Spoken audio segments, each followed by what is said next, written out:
a good Tuesday evening, everybody. Chris McDonald with you. We're live, and we're going to be we got Mike Simonelli on the phone with us tonight. We're going to talk with him about what happened in New York, but stay with us.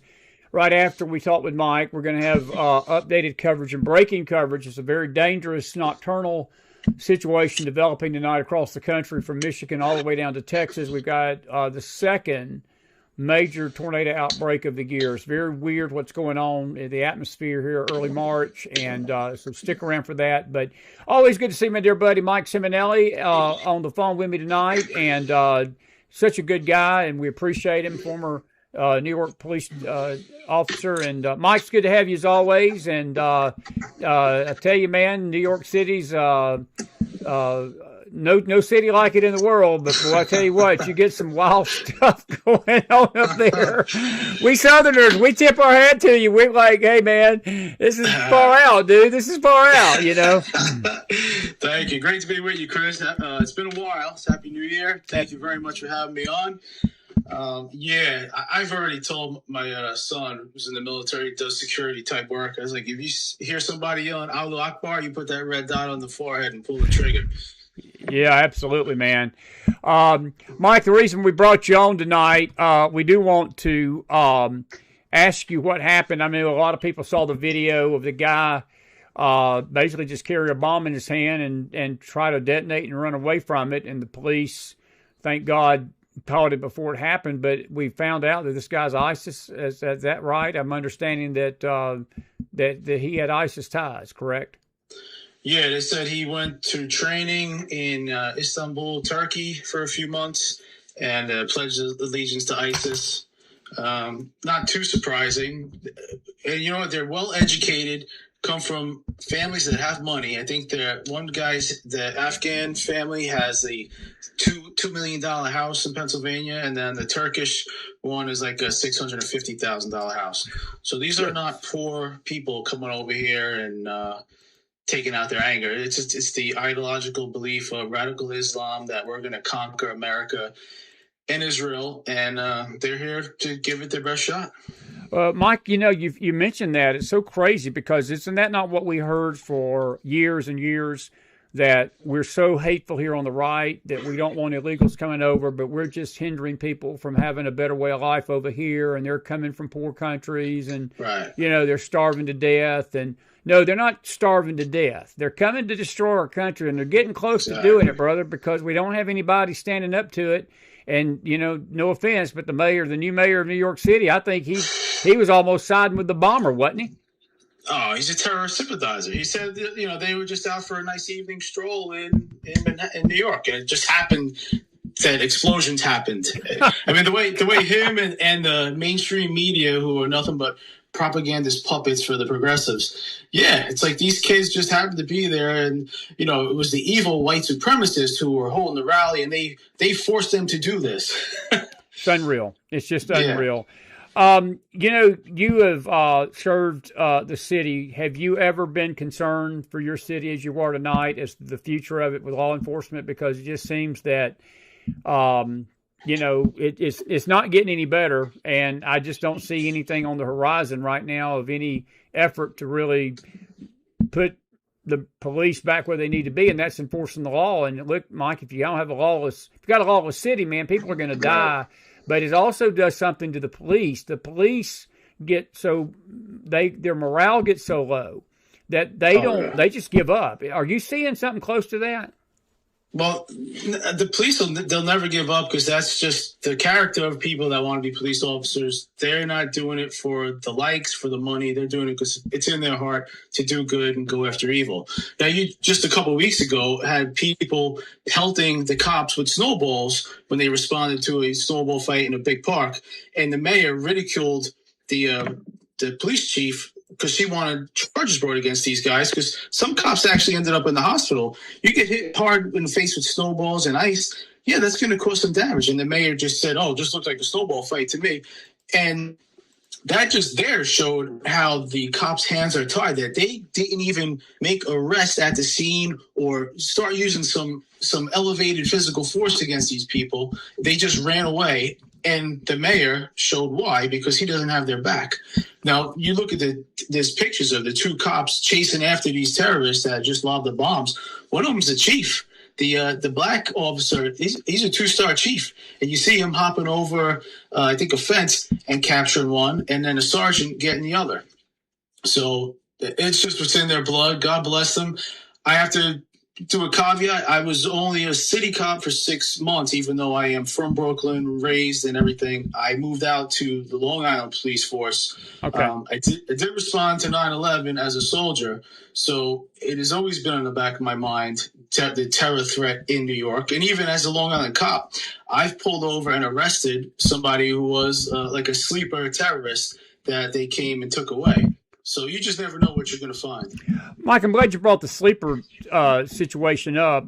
We've got an ongoing conflict in Iran, and I've been sort of talking to military people and different intelligence officers about this, and they were some of them have been very concerned that Iran, while not playing their hand totally, that there's possibilities that they do have sleeper cells in this country. Ted Cruz was out there today, very concerned about this. And you and I both know that these sleeper cells are going to do their most horrible acts in cities that they can cause the greatest damage. And New York City is at the top of the list. And, we're coming up. I was talking to a friend today, dear buddy John Matola. He lives there in New York. And we were, talking about the fact that we're coming up on the 25-year anniversary of 9/11, buddy. And, would you ever have thought that 25 years later we'd find ourselves back in the same place and then have a leader over the city that would almost be more sympathetic to the 9/11 hijackers than he was to the people in New York? Because that's what we got tonight as we're approaching this anniversary. Yeah, that saying, never forget, it's BS, because they certainly did forget. In New York, they elected a Muslim terrorist sympathizer. So... yeah, we have big problems. And if you look at, I think during the Biden administration, 1,500 Iranians illegally entered America through the border. I think that's how many they caught. So God knows how many didn't even get stopped. But they let go half of them. So that's 7,500 right there that were let free into the country. That's a lot of people. Are you concerned about a sleeper cell incident in the Big Apple? Absolutely. I'm concerned about it everywhere, because it's a crime of opportunity for them. You have to figure they've been activated because they see their country has been getting disheveled, bombed, the supreme leader killed, the next in line killed. So they're activated and just looking for that opportunity to make the most impact. And from studies that I had done when I was doing my master's in national security, the difference between them and, say, white supremacists, because the media is always making such a big deal, trying to overplay how many actual attacks there are by white supremacists. White supremacists are more likely to use a firearm, but radical Islamists, they use explosives, as we just saw in New York with the 2 IEDs that they had. So that's going to create mass casualties, not 1, 2, or a dozen. You get up in the hundreds. That's right. Well, you just think about just if something was to happen at a sporting event or a train station, the subway, and right. Mike, you're talking hundreds of people right off the bat. And, look, I don't want anyone to give me any ideas, but I've always been concerned about our sporting events, the stadiums and the football games, even the basketball games, because you got thousands of people in there, man. And I tell you, it don't take but one. And it's a very dangerous time right now. It really is. What is your take on this guy this weekend? Do you believe that this was Iran related, or do you think you just got a nut running around that ISIS paid, or do you think that was tied to what we're doing in Iran? They went overseas, and it sounds like for ISIS training. Whether they were communicated and said afterward, they said, "All right, do this attack right now," I don't know, but their intent or what their ideology is shows they're ISIS, and so they want to do what ISIS does, which is create mayhem and mass casualties in Western countries, especially America. Yeah, I'm with you, man. Do you? How do you feel like the New York City Police Department tonight? I know that it may be through the 25 years since 9/11. It is up, has had its ups and downs with preparedness. But as of February or March the 10th tonight, 2026, where does the New York Police Department stand on a scale of 1 to 10 to being prepared for something like this should it happen, God forbid? I would say they're as prepared as any department in the country can be. Okay. They are the most well-trained in that area. But you can only be so prepared against an enemy that is in your midst. Anywhere. You talk about 9/11. Back in 9/11, 25 years ago, we had people in certain neighborhoods in New York City celebrating in the streets that the towers went down.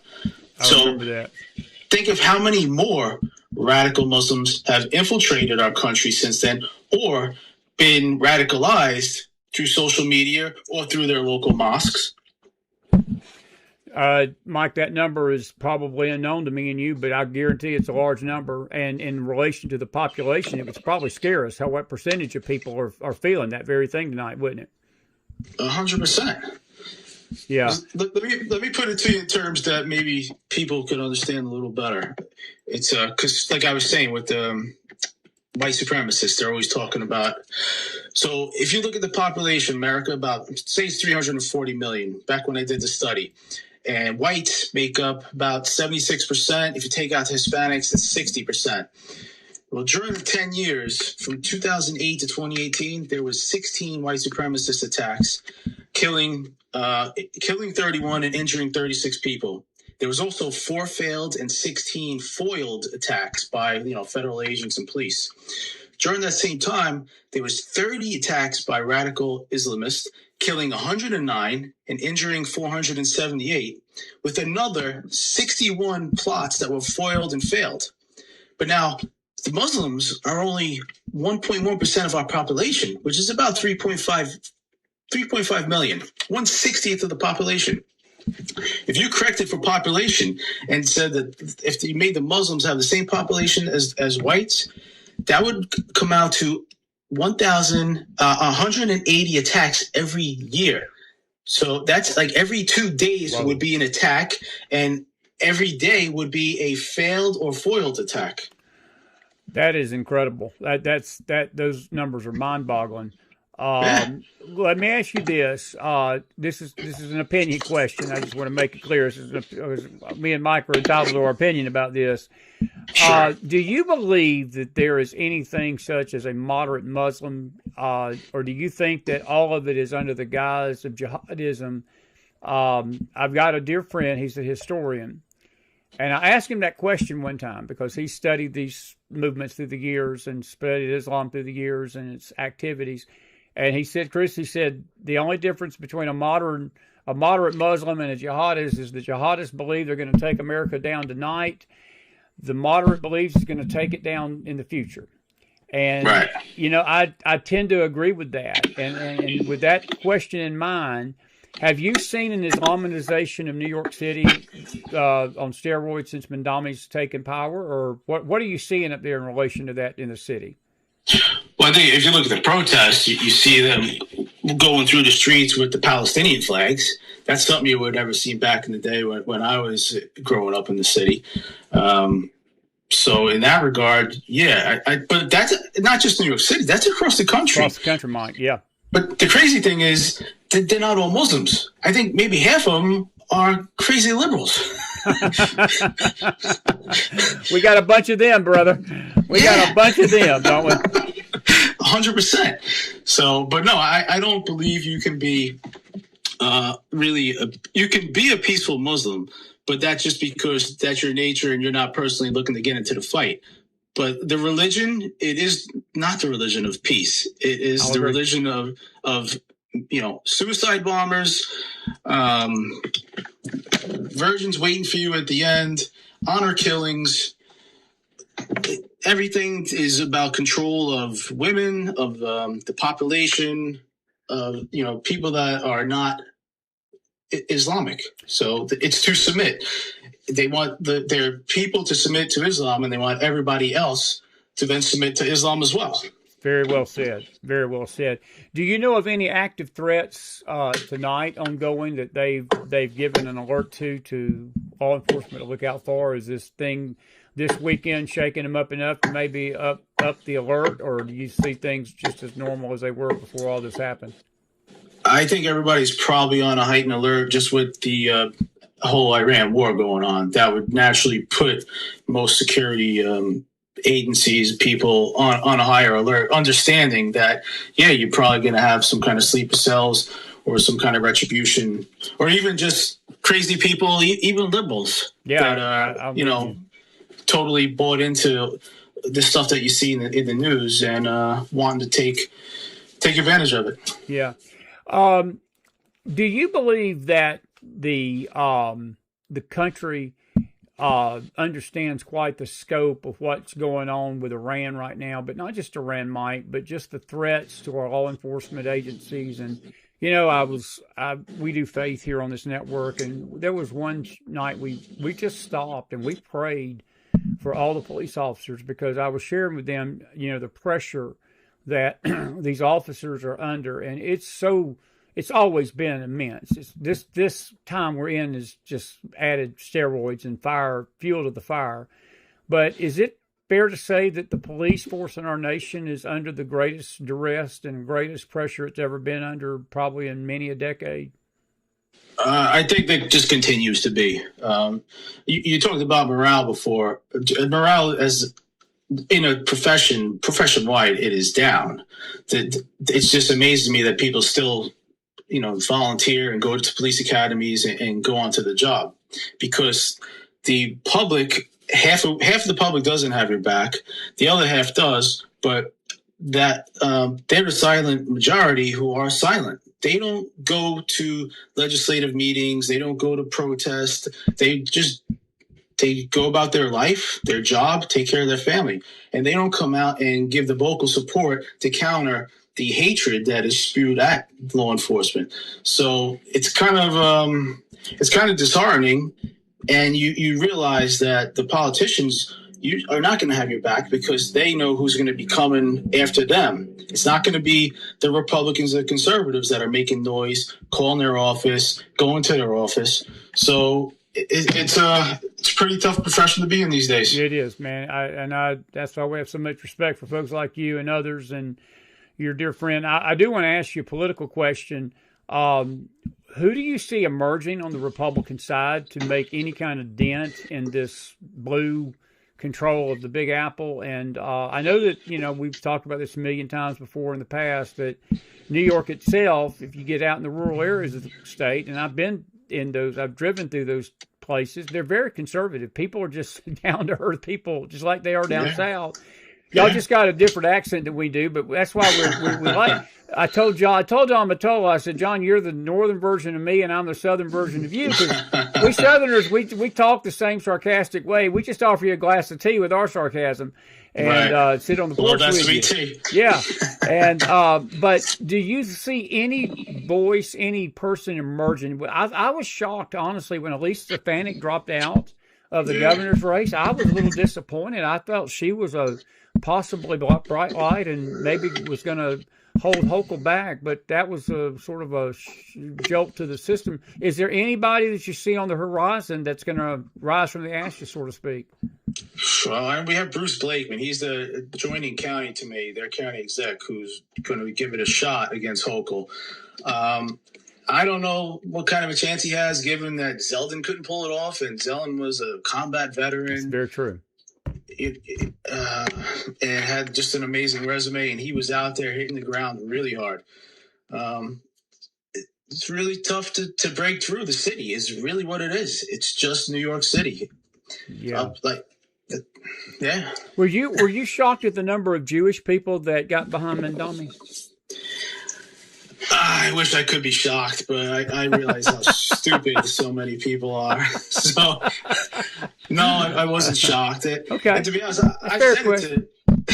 I've talked to friends that I grew up with that are Jewish, and they would be supporting the Democrats. And I'm like, how can you support the Dems when, what they do to Israel? And absolutely. And they're like, Mike, I'm Jewish American. I don't care about Israel. Israel has nothing to do with me. I'm like, wow, that's horrible. Yeah. That's that's your culture, where your religion, where it comes from, center of it. But yeah. Well, buddy, I've known you a while, and people look. You got a lot of passion for your city, a lot of passion for your country. That's why you got law enforcement, and we do too here.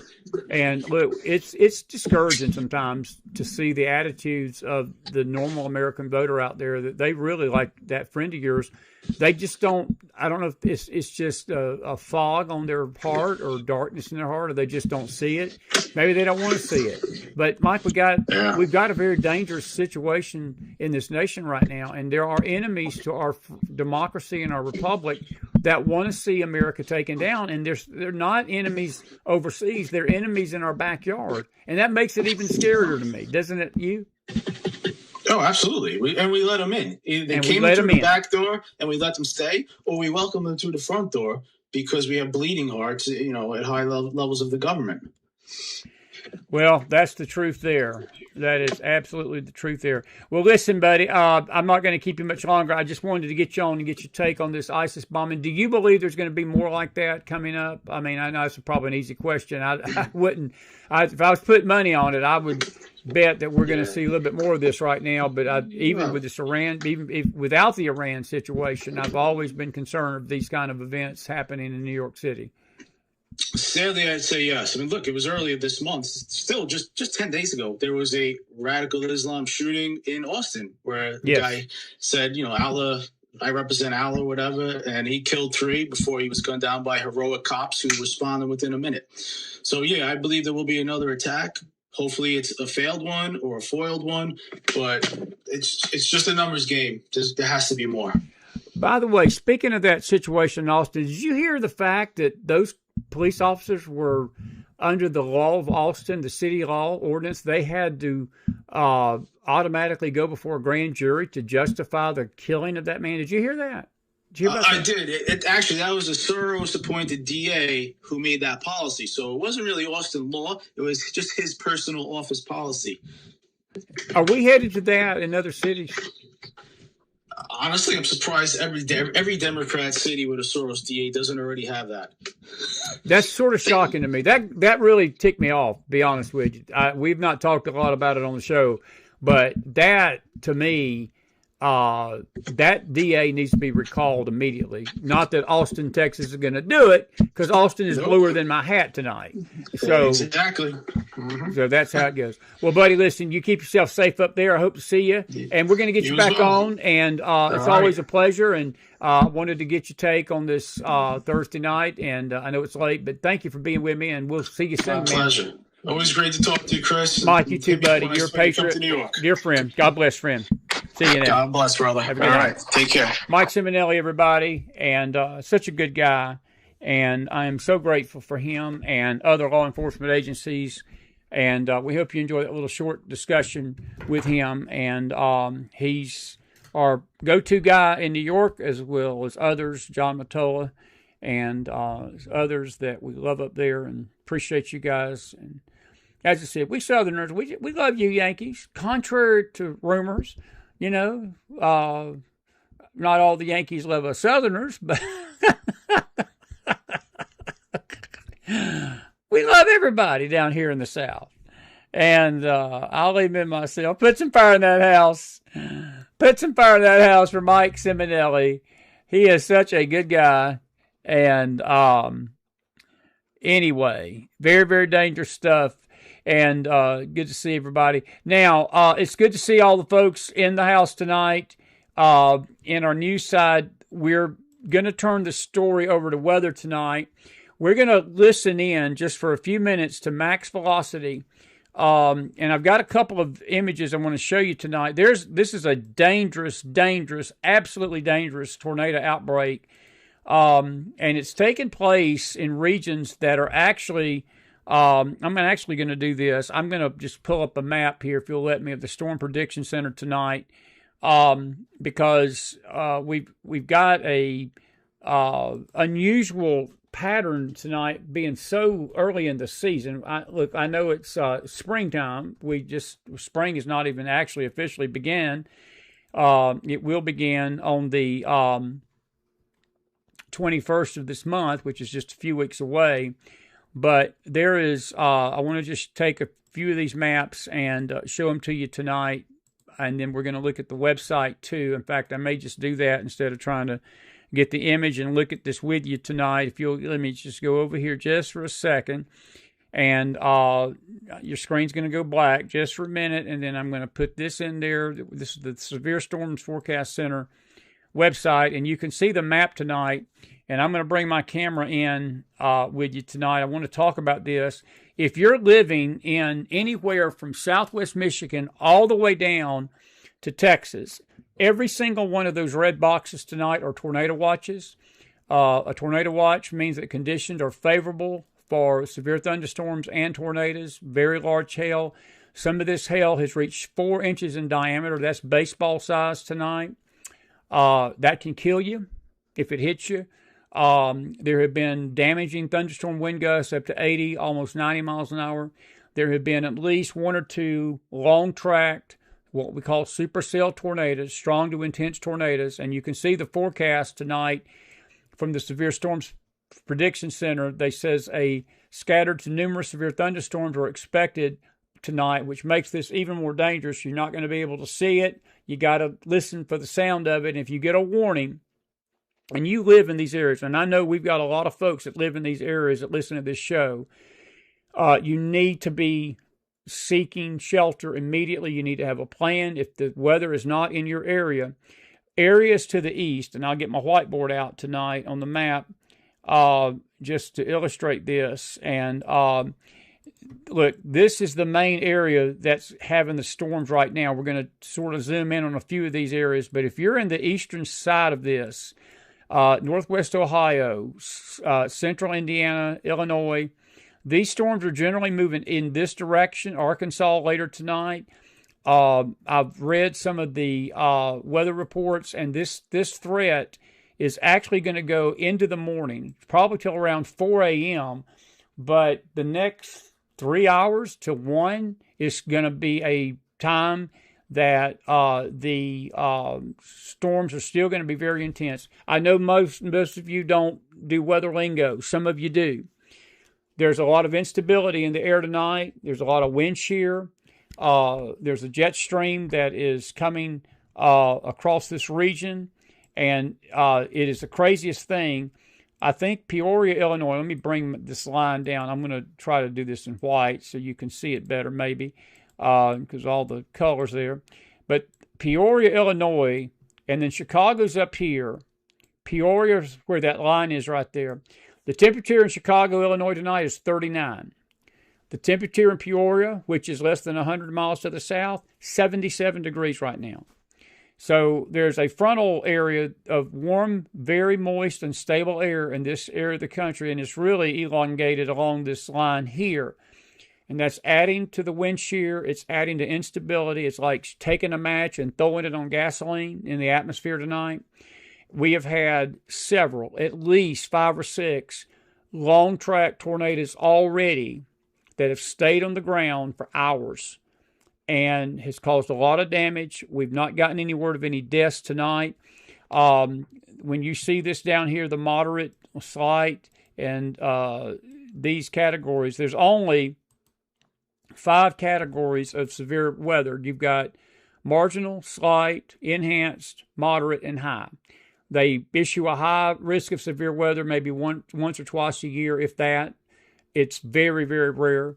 They don't issue moderate risk that much in this weather forecasting. But this convective outlook tonight, let me get this off and I'll bring this map up and then we can take a deeper look into this.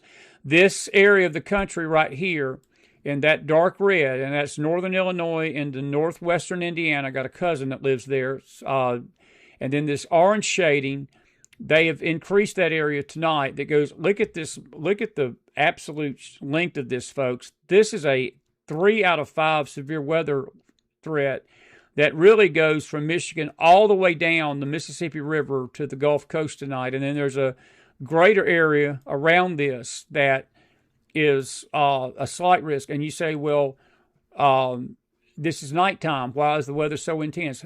The night is not doing anything to these storms. There is so much instability, so much wind shear.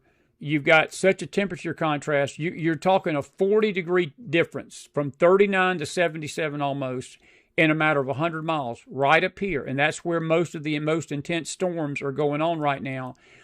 This is springtime. This is what we get, and so forth. I want to listen in to Max Velocity. And I'm going to be here with him. I'm going to try to let him talk a little bit. This is his YouTube channel tonight. And we're going to refresh this, and maybe we can get updated. That was a large wedge tornado that was near North Judson, Indiana, about an hour or 30 minutes ago. But look at that. Listen to that. That is Max Velocity tonight. I'm going to listen in a little bit.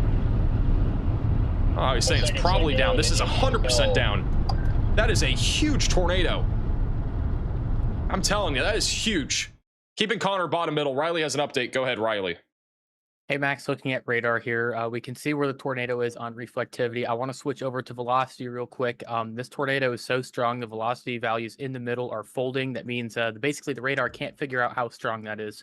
This is something that we only see with violent tornadoes, the very strong tornadoes that we see, the very upper 1%. So this is a very strong tornado, and unfortunately, it is headed right towards the town of Knox. And that's Knox, Indiana. And by the way, I'm going to stop that. When you see the PDS markings and the Weather Service puts a purple box instead of a red box, that means a particularly dangerous situation. That was at 8:33 tonight. That was about a half hour ago. And the people of Knox, Indiana. Now, I'm going to try to refresh this and see if we can get a live feed from Max. In fact, what I may do is just do this. I'm going to come out of this and just upload his live feed and see where we're at right now. If you'll bear with me just a second. And it's a good kid. I love this guy. He is one of the best young weather forecasters, I think, in the world I've ever seen. And I'm going to just bring this in and refresh the feed. And looks like we've got him on the line. Actually, we do have a better... this is more live of a live feed than what you're just seeing. Look at the depth of that storm and the distance. I appreciate your coverage. First saw you last year in the incredible one in North Dakota. Here's Max Velocity. Appreciate you tuning in. Thank you for the super chat. How many confirmed tornadoes today? We are sitting at around a dozen, at least. I don't even know how many we're at this point, but we're at least at a dozen. And a lot of them happened with this one supercell. And huge props, by the way, to the Storm Prediction Center with this forecast. I mean, they've been pretty much spot on today with the forecast. Just north of Watsika, all the way into the Plymouth area. We at least had like 4 or 5 separate tornadoes, maybe more than that. Also, for those in Michigan, I know we have some people tuning in from Michigan right now. We do have a large area of thunderstorms happening near Saginaw back to Grand Rapids. None of these... Oh, whoa, look at that. There's a large wall cloud. That's a wall cloud right there. This is in Fort Madison live. Fort Madison. There might be a tornado underneath that. That's live. This is literally on this observed tornado warning. This is an observed tornado warning. We're going to listen to Max for a little bit. So that's live footage right there, right now. Condensed tornado underneath this.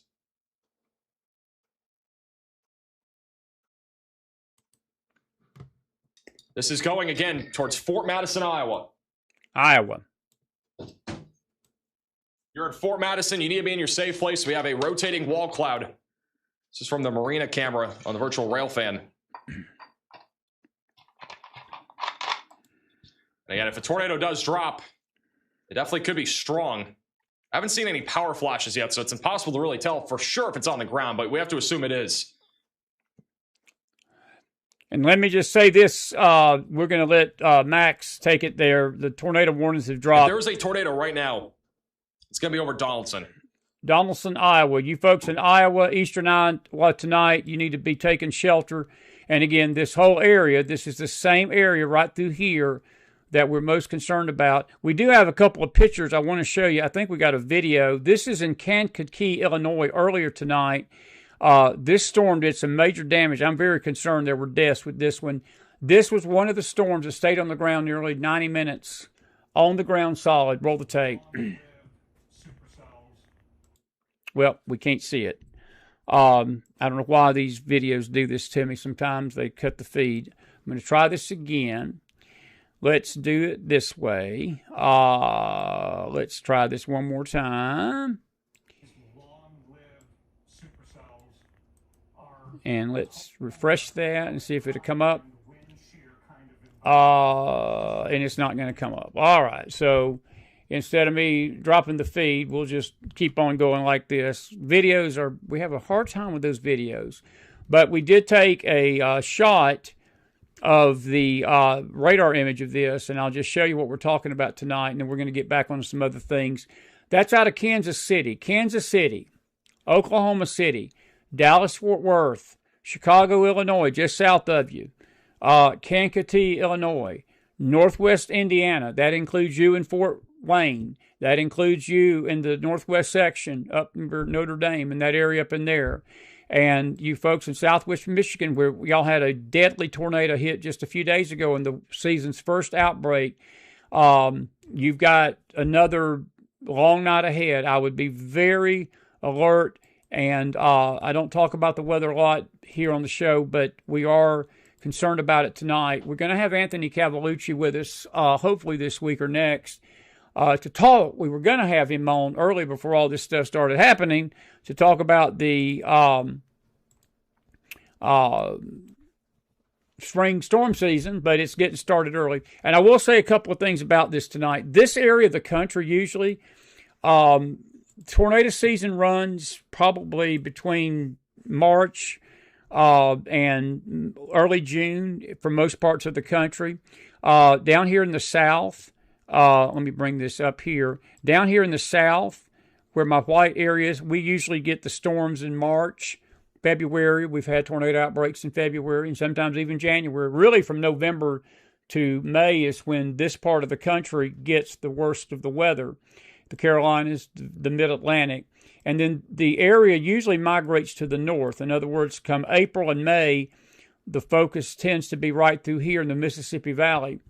And then by the time you get to late April, May, and June, the Texas, Oklahoma, the big tornadoes usually come out in the plains, and the upper Midwest, there has been April severe, very powerful tornado outbreaks during the month of April right through. This is very early. There's a snowstorm coming, by the way, this weekend. To you folks in St. Clair, you're getting tornadoes tonight. Get prepared. You got a snowstorm coming at you. We're going to get down in the 20s here in the hills Monday night into Tuesday night. So this is a precursor of things to come. And but this is a very weird pattern tonight. It's very early for these storms to be forming through here, and the supercells to be taking place in this part of the country is very, very unusual. But this thread is going to go into the night. That's why we're talking about it, because it's not just a few hours it's going to be done. This is going to go into the wee hours of the morning. And let me just give you some simple weather advice as your friend. I'd get a weather radio, make sure your phone's on alert. If you get an alert, don't sit there and think, well, what do I do? You need to find the lowest part of your home, get in a hallway. If you got a basement, if you've got a storm shelter in the Midwest and out in this area, go to that storm shelter. Do not wait if you hear a warning, you need to go to your shelter, because they will issue the warning 10 or 15 minutes before the tornado will hit. You can't see it. You're not going to be able to see it tonight. You can hear it. You can see by flashes of lightning, but you don't want to be outside doing that anyway. And I don't want to see anybody get hurt. There is going to be some dangerous weather. It's still ongoing. The tornado threat has sort of subsided right now, but they're concerned that down here in the southern plains tonight, Dallas, Fort Worth, into Oklahoma, into Texas, and he mentioned the storms in Iowa, that this area of shear and this area of turbulence in the atmosphere, we just call it wind shear. You figure in the humidity, and folks, again, you literally 77 degrees right in the middle of that red part, just less than 100 miles north. It's 39 degrees right now in Chicago, Illinois. Go figure. Weather folks will tell you, when you get that kind of temperature difference, you got gasoline, you got nitroglycerin, and the atmosphere is exploding. So please be safe out there tonight. I wish we had a better player for our video. But I'll just give you a little weather lesson here, too, before we get back to you. Whenever you see these colors like this, and that was Max's radar image of the storm in Kankakee tonight, near there, and you see the reds and the greens, and then you see the oranges, and you see all of that, that's a hook. You can't see it if I would have pulled out. There's a hook echo on these storms. And when you see something like that, that is a sign to you that you got a problem. You've got a problem, and that's a tornado. And literally what was happening here, you had 2 tornadoes developing out of one storm. That's how intense these storms have been tonight. And it's a very dangerous situation, and that's why I'm talking about it tonight. This is the McFiles News Network. It's part of the news tonight, and you need to be aware of it. And that purple box right there was a tornado emergency. And that means that one has been observed. It means it's dangerous, and it's just not your garden variety twister. This is one that's going to cause property damage, and we hope no loss of life, but it's got the potential to. So please, you folks in this area of the country tonight, this is actually was in northern Illinois, in that red area that we were just looking at. Please be safe. Please be safe tonight. And all these, let me go back. Let me go back to the current watches. Every single one of these are either tornado watches or severe thunderstorm watches, these boxes that you see here. And again, most of that is northwest Indiana, most of northern Illinois. This is Kansas City, where let me put my whiteboard out here. This is Kansas City, of course, right through here. Oklahoma City got hit tonight, just north of there. Dallas, Fort Worth, you're in both a severe storm watch and a tornado watch. You're on the border of that. My dear friend Leslie Millway, God bless her heart, she got the flu. They almost got hit just a few nights ago. There were storms all over Tulsa, and again, this is very rare for this time of the year. Usually, this kind of stuff takes place down here. I mean, we've not really had any bad weather down south. There's been a few isolated storms that have produced a hail or maybe an isolated wind gust or damage, but we've not had a major outbreak down south. It has been all back here, which normally don't take place till May. So either we're getting started early on a bad storm season, or somebody's paying their preacher right down south. I'll just leave it at that. And we'll just go from there. And you folks in the Midwest and the upper Midwest and Texas and Oklahoma need to start praying. And I'm not trying to make light of it tonight, because this is a very dangerous situation. I wouldn't be covering it like this if it wasn't dangerous. I saw James Spann last night, and he has been on our show before, and we're going to try to get him on this year. This year will be the 25th anniversary. It's a lot of anniversaries this year. 250-year anniversary of our country. You heard Gene Albert tonight, the 500-year anniversary of the first Bible translated in English. This year will be the 25th anniversary of 9/11, but another anniversary will be the 15th year anniversary of one of the most deadly outbreaks that we had seen in 40 years that hit Tennessee, Georgia, Alabama, parts of eastern Mississippi, from April the 27th and the 28th, a 3-day event, 2011. And this will be the 15-year anniversary of that. We're going to try to get James Spann on to talk about it if he'll come on. He's so busy. It's not that he don't like the show. He loves the show. He had a good time with us, and he told us he'd come back. But we sure do appreciate him. He's a meteorologist in northern Alabama, one of the best in the world. And we hope Anthony Cavalucci, he's another good one that will come on. I will tell you this, tomorrow, this threat shifts here. So you folks in the Northeast, you folks in Ohio, you folks in West Virginia, Kentucky, Tennessee, maybe I need to, this is more of a narrow line. You folks in Alabama, especially the northwestern part, northern Alabama, some of North Georgia, but Tennessee, you just take a line and you draw another line this way. Not going to be as intense as tonight, but be alert tomorrow and tomorrow night. We're going to be on the show with the Faith Show tomorrow night at this time, so we hope we will not have too much bad weather that we have to duck out and take cover for. But this is all headed in this general direction. And then, guess what? It's going to turn cold again.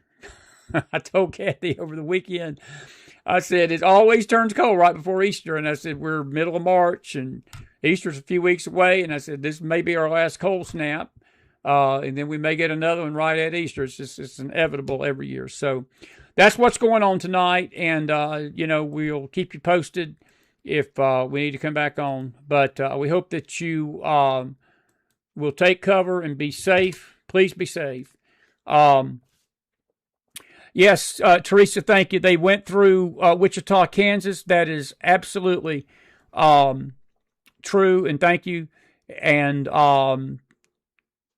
Bear, I'm glad you like the weather. Bear, I've given it some thought, and if it's just time, I wish I had time. I'm thinking about starting a weather network. I really am. I'm not going to be as good as Max. Max is some young whippersnapper. Max got that young whippersnapper, smart, intelligent kid look, but he looks just like my son Caleb in many ways. That's why I guess I love him, because he's a complete weather nerd, and that's what I was when I was his age. That was me. He almost looks like I did with those glasses when I had glasses as a kid, and I guess that's why I have such a kind feeling about him. He's just such a good kid, but he's smart. And whenever bad weather hits, I usually turn to his channel to follow what's going on, and the Weather Channel, of course. But the Weather Channel they've gone so woke. They're a bunch of climate change nuts. Max isn't, as far as I can tell. He just reports the weather. That's all I want to hear about. But Bear, I'm praying about doing that, especially during spring weather season.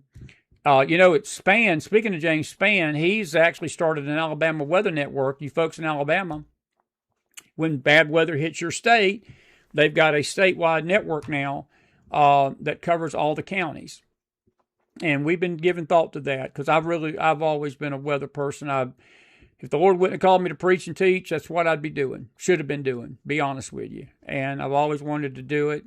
But my time has come and gone. But we can always start a weather network and inform you of these things. But Bear, thank you for that. I'm glad you do appreciate it. I enjoy doing them when we have weather issue. I really do. But you folks, if you're out there tonight, while we're out there talking about this, if you're in the path of these storms, let us know tonight. Jay says the siren went off here tonight in northern Illinois. Was almost 80, big tornado 50 miles east of me. Jane said, I think the weather is a great addition. Love it. Ted Baxter vibes. Janelle, that would be me. That would be me. Yeah, he's a little nerdy, Bear, but that's what makes him Max, right? But there was somebody I saw that said that they had been in the path of this storm. And if Wichita, Teresa, that was you, Teresa Campbell, good to see you tonight. She's in Wichita, and yes. Pat Isaac says, Northeast Kentucky, y'all are expecting damaging winds. Pat, I would be on the alert probably later tonight. That's going to probably take place overnight because these storms are still back in Indiana, and it's 10:30 in the east right now. And that's what's so wild about this. And that's what I was reading some of the chat rooms and reading some of the weather people chiming in about this.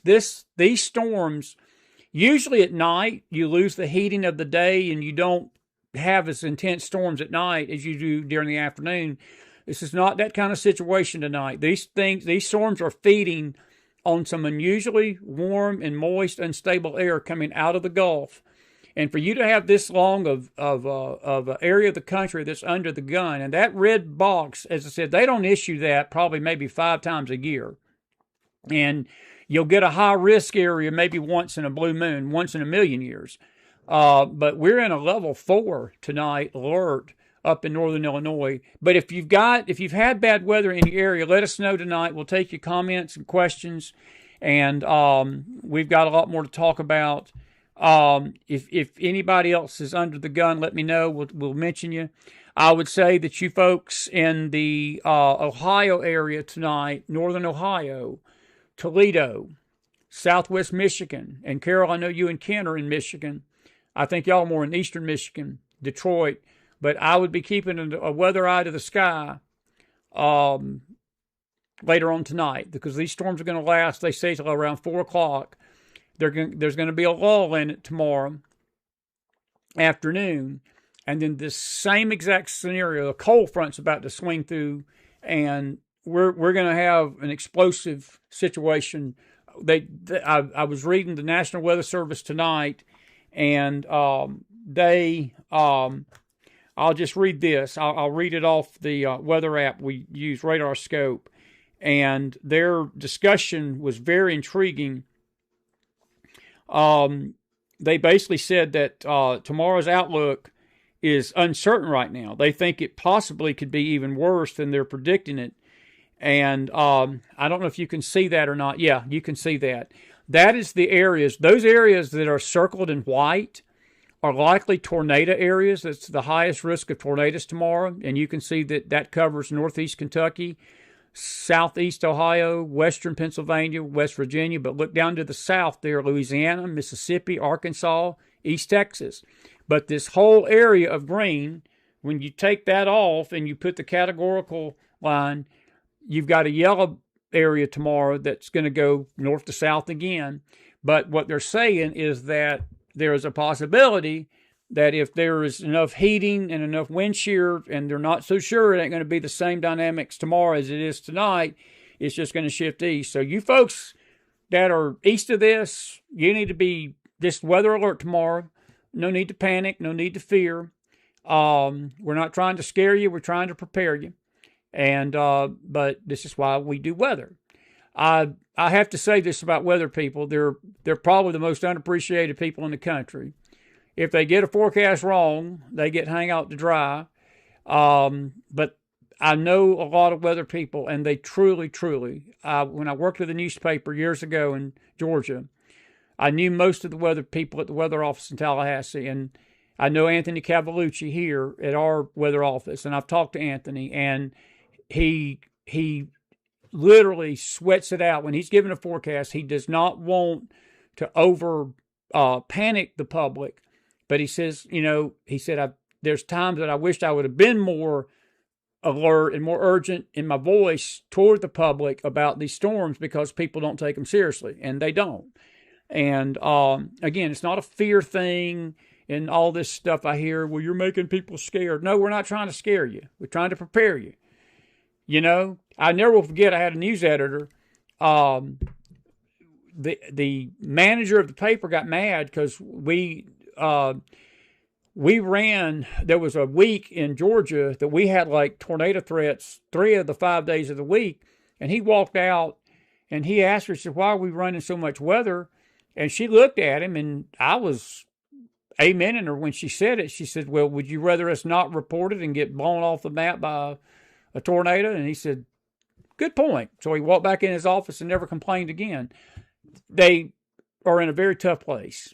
And James Spann even told me during that interview we did back in 2021 that he believes that the weather people, they tried their best to do all the warnings. There was so much going on that day, and really it was a 2-day event, that they didn't catch everything. And he regrets it to this day. He said, we did not prepare the people like we should have. It's about preparation, folks. That's all it is tonight. So please take it as that, and so forth. But mid-Michigan, rain only, 34 out there. Ice alerts north of McCarroll. Y'all are probably in the clear. Y'all will probably not have the bad weather then. Y'all are probably in that same cold air mass that's over Chicago tonight, because it's cold in Chicago. And they're expecting ice and snow. Go figure. This is March weather, This is March weather. And we're getting a lot of it tonight. Anybody else in the line of the storms? If you're in the line of the storms, let us know. We'll tell folks. Gina, you're in Central Illinois. Please pray for Gina tonight. Y'all are right there in the heart of this, just south of that, buddy. I'm praying for you. Hope y'all are safe. Kankakee, Peoria has been hit hard tonight. And a lot of these storms have been absolutely just unreal. And I'm going to come back over here, and I want to just, let's go back to, let's see here. Let's see if this will pull it up. Let me see. I know why it's not doing it, because of that right there. Let's pull into one of these tornado watches, and it shows us the radar. That's the radar coming out of, I'll get my whiteboard back out. This is the radar coming out of Rockford, and that line of storms right there, that's a broken line. But you see that little storm right there? That storm has come all the way. That is one of the supercells that stayed on the ground all the way back in Peoria and stayed on this east-northeast track, and now it's coming into the northern part of South Bend. You folks in South Bend tonight, y'all need to be sort of getting head of alert there. But this is weird. This is really wild tonight. And also, just a little note, you see this little chart down here? When you go to the Severe Storms Prediction Center, they give you low, high, moderate, or NA. There's a high probability of tornadoes in this tornado watch. EF2, I may have shared this with you before. The EF scale is basically based upon wind speed. The tornado that hit Michigan, that hit probably Union City right there, this was like 3 days ago, had 160 mile an hour winds in it, EF3, and it was a monster. And it was unusual. It was a storm that stayed by itself, and it sucked all the energy, and that's what makes these single storms more dangerous. This is a dangerous line, but this threat here is probably more wind damage. You get these little rogue storms out ahead of a line or ahead of a front, like that storm, this storm, that's when you get the tornado threat. But when you say EF2, you know, it's the wind speed in the tornado. They can't determine that until after the damage is done. But what they're telling the people here is that there is a moderate risk that you're going to likely have tornadoes that are exceeding 120, 130 mile an hour winds tonight. And that's devastating, deadly stuff. So it's not the only tornado watch that's out there. That's just one of them. I just wanted to show you that. But you folks in northern Indiana, be alert. This is another tornado watch. This is Missouri. Kansas City was under the gun tonight. There was a single supercell right here, and it started going up to the northeast in this direction. And you can see a little notch or two. You can see a couple of these storms out ahead. And then down here on the southern end of this, actually, these storms, they're concerned about the hail. Some of this hail that's been reported tonight has been 4 inches in diameter, folks. That's baseball size, grapefruit size. Not good. Not good. And this, too, has a moderate tag on it for EF2 tornadoes. This lasts into the night. And this lasts into 1 o'clock in the morning Eastern. And we'll come back here. And then these tornado watches down here in Texas, this one lasts till 11 p.m. Central Time. And that'll be midnight, so that's got another hour and a half on it. But you can see the storms down here. And even though there are moderate risk for tornadoes, the more damaging tornadoes are not as much of a threat here as they would have been up more further north. But don't take that to mean that there's not dangerous weather out there tonight. It just means that these storms can still produce tornadoes, but you may not be under as much of a threat of the more intense, high-end, long-term supercells. And much of that is because these have formed in a line, these storms, and that tends to lessen the tornado threat, but then you have a damaging hail, damaging wind threat. And again, we've seen some reports into the 4-inch range already tonight. That's how dangerous the system is tonight, and that's why we're talking about it in detail with you.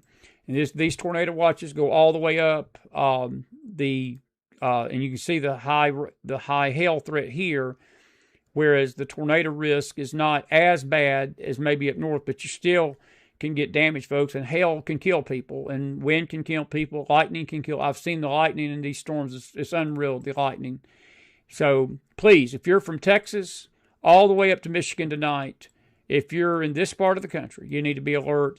And so forth. All righty, listen, I've been grateful for you tonight. I don't have any other things to say. Cheryl White says, we've only got a little hail around 7 in central Iowa. Praying everyone that's in those more dangerous zones. Cheryl, we're glad y'all are okay.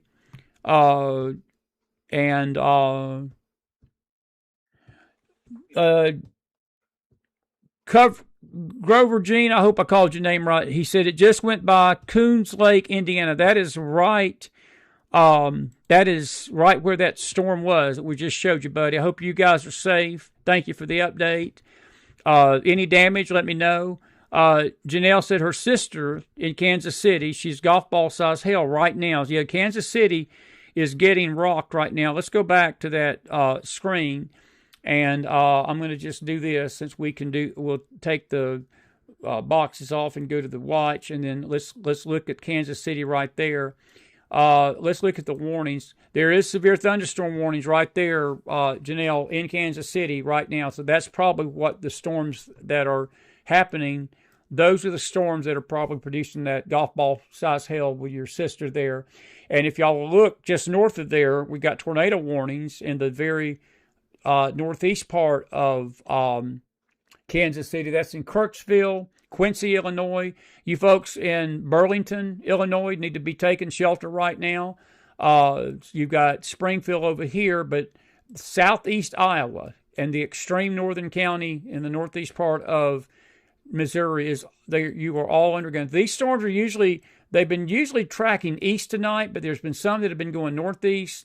That sort of shows you the instability of the atmosphere when they're going in different directions like that. Most tornadoes travel east-northeast, but I would say that the night is not quite done yet with this bad weather. You've got severe storms down here in Oklahoma under Vance Air Force Base, Ponca City. Tulsa's here. Tulsa, y'all may be coming into some stuff later tonight. And Oklahoma City got hit tonight, just northeast of there. They had some damage in the southwest part of the city near Moore and Norman. And Norman is where the severe storms prediction center is. So go figure. And that's what makes this so intriguing sometimes. But anyway, we hope that will help you, and just be safe out there, wherever you're at tonight. But I do want to show you this right here, and then we're going to go back to the Severe Storms Forecast Center. This was a tornado storm in Kansas City tonight. When that storm was going through, look how big that storm was. And part on my doodling. If my kids saw this, they'd think I need a nursing home. So my dad's lost his natural-born mind. I saw his program. All he does is color on his screen. But you see that little hook right there? That is inflow into these storms. And there's the tornado right there. And it's not as pronounced hook because the tornado was coming right over the radar. But these tornadoes, you can see this, and usually you have a debris ball right through here because this inflow is here. You got this outflow here, and then the turning of the winds is what produces that tornado. But that was a massive storm. That's another supercell that stayed on the ground about an hour northeast of Kansas City tonight. It was very fortunate it did not go through the city. But that was near Liberty, Excelsior Springs, Lawson, Holt, and Smithville. But especially these areas right through here suffered quite a bit of damage from that and so forth. So let me just do this one quick thing before we leave you tonight. I want to go back to the SPC .gov website. If it'll let me, that website is not working. Let me try this again. Let's see here. Actually, I didn't have the website right. That's why. We're going to try to get some video for you for our Thursday show for some of these storms. But let's look at this again. This is an overall map of the whole country. One time more time before we leave you tonight. There's the watches. Here are the watches. There we go. And then there's the convective outlooks. That's the moderate risk. And I mentioned the convective. If you look at this, that's the tornado threat, the wind threat, the hail threat, most of the hail. One thing about these hatched areas down at the bottom, let me come back over here and talk to you about that because this helps you read these maps. When you see these hatched areas on a weather map, what they're saying is that there's a high risk of a significant hail event, a significant wind event, a significant tornado event.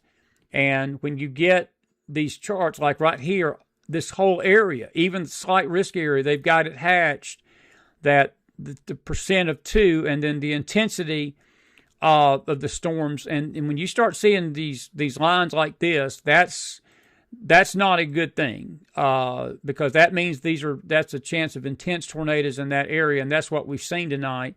Storm Prediction Center had it right. They were predicting this yesterday, and it has come to pass. And usually, sometimes it works out that way, and sometimes it don't. But they had this right tonight, and they had the areas pinned exactly where it would happen, and that's where we've seen most of the damage and all right there. So just keep an alert, folks. It's 10:30 right now. I'm about to leave you for the night. If you got any questions, anything that you want to share, go ahead and do it real quick, and I will take your comments. Our prayers for the folks out there in Missouri. Eva, your sister lives close to Tulsa. Maybe she'll be awake. Hopefully she'll be awake and keep alert. I would tell you, if you're living in these areas tonight, get a NOAA weather radio. Make sure your phone is on alert. If your phone's on alert and there is a tornado warning, it will go off. But I want to just stress this tonight. This is going to go on into the overnight hours. This is going to go on into 1, 2, 3 in the morning when most people are asleep. If you got loved ones, it's still early. 10:30 is early. It's east. It's 9:30 in the central, 8:30 in the mountain. But this central time zone is only 9:30. Call your loved ones. Tell them, be alert tonight. Make sure you've got a plan. If you're listening and you hear a roar or you see massive lightning and it's flashing like a flashlight or something like that, that's a sign that you've got tornadic activity near you. And you're going to have to listen for that roar tonight. You ain't going to be able to see it. This is a dangerous setup still. It's a lot of dangerous weather out there tonight. As of right now, we've not heard of any deaths, but we have heard of damage, especially in northern Illinois. And Eva, I hope your sister will be okay in Tulsa, my friend. It's good to see you tonight. Anyway, all righty. Now, this is, we had a great guest tonight. And Mike Simonelli put some fire in that house. And I hope you enjoyed the weather guy. Bear, we're going to have to get me a nickname. Mac the Weatherman. Or Weather Mac. We're going to have to get... I need to find me a catchy phrase to compete with these young whippersnappers, like max velocity. I mean, that's awesome. Mac velocity. I probably sue me for copyright because he says too close to his name. So we got to work on that. But Mac Weather or Mackie the Weatherman, MC the Weatherman. I don't know. We'll have to figure that one out, Bear. Jay says I have another warning coming across the Illinois River west of me. It's still 70 degrees. It is crazy, Jay. Just north of you, it's 39 degrees, brother. And that's why you've got all that bad weather tonight. Be safe, my friend. All you folks in Illinois, be safe tonight. Indiana and so forth. Did you enjoy the show? If you did, put some fire in that house and enjoyed Mike Simonelli. Bear says, I definitely know my stuff. I would tune in. At least I have one listener, Bear. Bear, just for you. I'll start the Weather Network just for you. I'll talk to one person. But we've had a good crowd in here tonight. Thank you for that. But we're going to tell you good night now. Now, in the event we see something developing that is more dangerous and this stuff increases and there's greater threats tonight, then we will pop back on. But don't hold us to that. We are still going to get Miller on the line with us. He probably thinks I've forgotten about him. I haven't. We've just had all this breaking news, and I've been traveling, and I got back in tonight. We had Gene Albert planned, but we're going to do a news show Thursday night. James Akers is going to be with me. Brad and James will be in a panel with us next Tuesday night, and that's going to be fun. Elvis had a prior engagement tomorrow night for Johnson, so he couldn't be with us. And but James answered the call, and he's going to be with us tomorrow night, Thursday night, not tomorrow night. Tomorrow night's faith night, but Thursday night he will be with us, and it's going to be a good show. And we've got some other surprise guests coming soon too. Friday night we'll have a show. By the way, this is for our faith audience. Friday night, midnight. Please get you some coffee. Drink your Cokes, Get your toothpicks. Stay up with us. We're going to do our second watch of the Lord. It's going to be a time of worship. It's going to be a time of prayer. It's going to be a time of intercession for the country into the night. We went till 4 o'clock last time. We're going to try our best to go all night till 6. And if you've not been a part of the first one, you missed something spectacular. I want you to be part of the second one. And bring your praying shoes. Bring your intercession shoes. Bring your worshiping shoes. We're going to play a lot of music in the night. We're going to praise God. And it'll be sort of like a Saturday night gospel sing, but it's all worship music. And then that Saturday night, if Chris ain't half asleep, we're going to have our Saturday night gospel sing of the month for March. Then we've got a very special Sunday morning, Sunday night service coming up. And then we've got Sherry Caudell Monday night. Monday night, folks, you want to make sure you're here. If you've got a lost loved one, have them tune into our network, because this is going to go out over all the networks. We're going to honor Mary Catherine Baxter, another anniversary, 50 years this month. Her experiences that she recorded in that book, A Divine Revelation of Hell, took place. It was this month, 50 years ago, in 1976, that Jesus took her to hell for 30 days, this whole month. And we're going to honor that, and we're going to play excerpts from her book Monday night with Sherry. We're going to talk about it. And Sherry was one of her best friends in the world and was at the funeral. We met Sherry there, and we've stayed in touch with her. We just haven't been able to get her schedules to mesh for her to be on, but we do have her Monday night, and I don't want you to miss it. And we likely will have some kind of show about it Wednesday night of next week. And then we've got guests coming Tuesday and Thursday and Friday of the next week is on the news side too. So whatever you do, be with us. I've not done a news show. We will do something like that this week, a news wrap up, and show you the craziness of this world. Good Lord have mercy. I do shake my head at it sometimes. I do. I really do. And I know you do too. But I want to thank you for being with us here on the McFiles. We're trying to make sense of it like you all are. And God bless you guys. And thank you for being with us tonight. I really mean that. Everyone stay safe out there. Good to see Elaine Willard in the house. That's exactly right, Elaine. God bless you guys. Please be safe tonight. And folks, do not take this lightly. I'm saying this not to scare you, but to prepare you. You got a serious weather situation going on in the upper Midwest tonight. And tomorrow, you folks in Ohio, Pennsylvania, points east and down south, and Mississippi, Arkansas, parts of Alabama, and yes, here in Tennessee, tomorrow night. Be safe. Be safe. God bless you. God bless your families. God bless this great nation of America. Have a good one out there. Take care of yourselves. Have a good night, and I will see you back here in the morning on our Bible study. Thank you for being with me tonight, listening to an old man rant and rave about the weather. And Mike Simonelli, a great, great guy, great friend. Grateful he could be with us tonight. Have a good night, everybody.